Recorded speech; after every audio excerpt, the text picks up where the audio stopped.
하나님이 사랑하시는 비산노교회 성도님들, 지난 하루 동안 평안하셨습니까? 오늘도 말씀을 통해 새롭게 변화되는 저와 여러분들 되기를 간절히 소망합니다. 오늘 우리에게 주시는 하나님 말씀은 에베소서 6장 1절부터 4절 말씀입니다. 함께 읽겠습니다. 자녀들아, 주 안에서 너희 부모에게 순종하라. 이것이 옳으니라. 내 아버지와 어머니를 공경하라. 이것은 약속 있는 첫 계명이니 이로써 내가 잘되고 땅에서 장수하리라. 또 아비들아, 너희 자녀를 노엽게 하지 말고 오직 주의 교훈과 훈계로 양육하라. 아멘.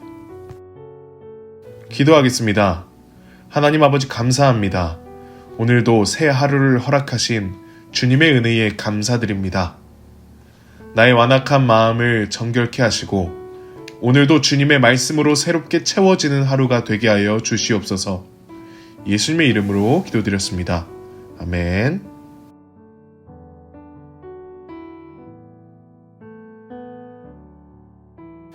할렐루야. 오늘 새벽을 깨우신 여러분들 진심으로 축복합니다. 오늘 새벽의 만나의 제목은 주 안에서 순종하고 말씀으로 양육하라입니다. 에베소서 5장은 남편과 아내의 관계에 대해 이야기합니다. 그리고 6장은 부모와 자녀의 관계로 넘어갑니다. 여러분들 자녀가 있으신가요? 저는 에베소서 말씀을 준비하면서 특히 오늘 본문, 부모와 자녀에 대한 본문이 어려웠습니다. 왜냐하면 저는 이래 보여도 자녀가 없기 때문입니다. 아직 미혼이라는 거죠. 하지만 저도 아직 부모님의 자녀임을 깨닫고 저에게 하는 말씀처럼 준비하게 되었습니다. 오늘 6장 1절에 사도 바울은 자녀들에게 순종하라고 말합니다. 당연한 이야기입니다. 예수님을 믿든 안 믿든 보편적인 도덕 개념상 부모의 말에 자식이 순종하는 것은 당연한 것 아닙니까? 그런데 바울은 주 안에서 순종하라고 이야기합니다. 도덕 개념을 넘어 그리스도를 섬기는 것처럼 하라고 합니다.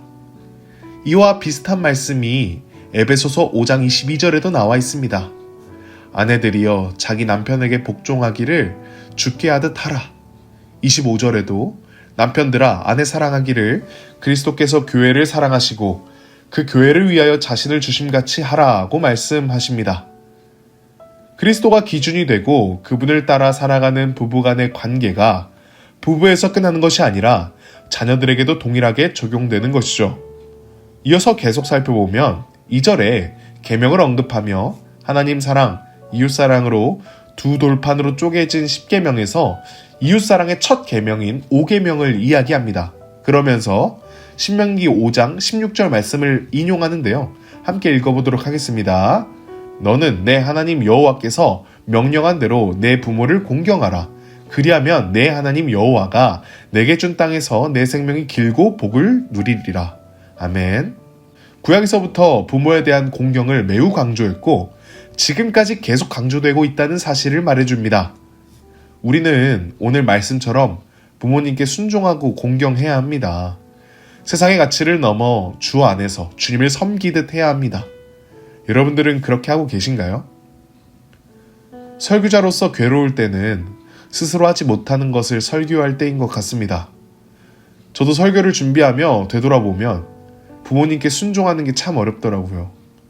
세대 간의 생각 차이와 살아온 환경의 문제, 여러 가지 요인들이 복합적으로 충돌하면서 순종하기보다는 반항이 나오는 것 같습니다.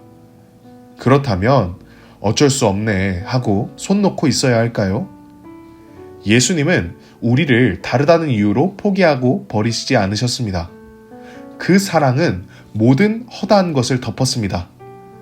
자녀로서 때론 이해할 수 없지만 그리스도께서 보여주셨던 것처럼 사랑해야 합니다. 또한 순종해야 하고 공경해야 합니다.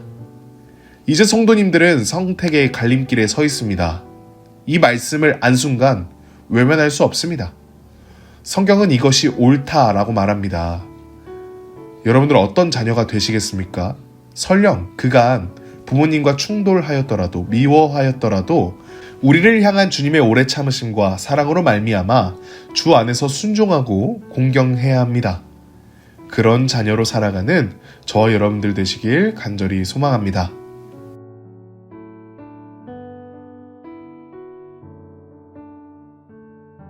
4절을 살펴보면 자녀를 노엽게 하지 말고 오직 주의 교훈과 훈계로 양육하라고 명령합니다. 여기서 아비드라라고 특정지어 이야기하는 것은 당시 종교적 전통의 교육을 아버지가 담당해서 책임지고 있었기 때문입니다. 자녀들이 주 안에서 부모를 공경하는 것처럼 자녀를 교육할 때도 주 안에서 해야 합니다.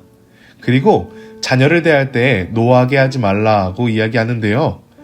바울은 아버지의 권위를 사용하라고 권면하기보다는 자녀들이 아버지의 소유물이 아니라는 것을 전제하고 있습니다. 결혼해서 자녀가 있으신 성도님들은 더욱 이 말씀이 다가오실 것 같습니다. 저는 설교를 준비하면서 자녀가 없기 때문에 하나님과 저의 관계에 대해 더욱 묵상했던 것 같습니다. 주인과 종, 때론 친구, 때론 스승, 목자, 여러 관계가 있지만 그중 아버지와 아들에 집중했습니다. 다시 본문으로 돌아와서 예를 들어 공부가 만약에 중요했다면 성경에 오직 EBS 교재로 양육하라 하고 나왔을 겁니다. 혹은 수학의 정석으로 수학을 배우라 하고 나왔을 겁니다. 그러나 성경의 가르침은 그런 것들을 말하고 있지 않습니다. 주의 교양과 훈계로 양육하라 라고 말합니다. 보통의 부모라면 어린 자식에게 판사로 자라렴, 의사, 변호사로 자라라 라고 말하지 않습니다. 건강하게 자라달라는 게 보통의 부모 아니겠습니까? 그것이 또 가장 중요한 것이지 않겠습니까? 오늘 본문에서도 그렇습니다.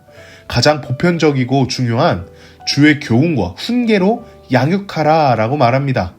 주의 교훈은 바로 하나님의 말씀입니다. 부모는 하나님의 뜻을 배우고 삶을 살아가게 아이에게 알려주어야 합니다. 또한 양육하다는 원어를 살펴보면 육체적으로만 기르는 것이 아니라 정신적, 영적인 성장 모두를 말합니다.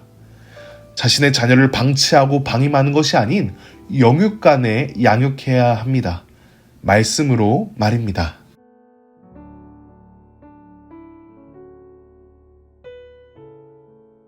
우리도 한때는 자녀였습니다. 그리고 어느덧 시간이 흐르고 누군가의 부모가 되어갑니다. 가족은 태어나고 하늘로 돌아갈 때까지 함께하는 공동체입니다. 하나님은 아마 우리에게 평생 함께하는 공동체에서 하나님의 나라를 이루기 원하시는 것 같습니다. 하나님의 질서, 부부는 서로 복종하고 그리스도께서 교회를 사랑하시고 그 교회를 위하여 자신을 주심같이 사랑하고 자녀는 부모를 순종하고 공경하는 모습, 그 부모는 자녀를 자신의 전유물이 아닌 인격체로 인정해주고 하나님의 말씀으로 훈계하고 양육할 때 비로소 하나님의 나라가 임하게 되지 않겠습니까? 사랑하는 비산득교회 성도님들, 오늘 말씀을 그냥 넘어가지 않았으면 좋겠습니다. 자녀들은 부모에게 순종하고 공경합시다. 부모들도 자녀를 주의 교훈과 훈계로 양육해야 합니다. 오늘날 우리 사회의 모습이 참 심각합니다. 2023년 9만 3천 건의 이혼이 발생했으며 총 결혼 가정의 10%가 한부모 가정입니다. 저 또한 한부모 가정에서 자랐습니다. 그렇기 때문에 가정의 깨어짐이 얼마나 힘들고 비참한지 잘 알고 있습니다. 오늘의 말씀을 듣는 부부와 부모 또는 자녀 모든 성도님들, 하나님이 맺어주신 이 축복을 사람이 나누는 비극이 일어나지 않도록 항상 그리스도 안에서 말씀으로 가정을 이끌어가는 성도님들 되시길 간절히 소망합니다. 기도하겠습니다. 온 만물을 지으신 하나님 경배합니다. 주님 홀로 영광 받아 주시옵소서.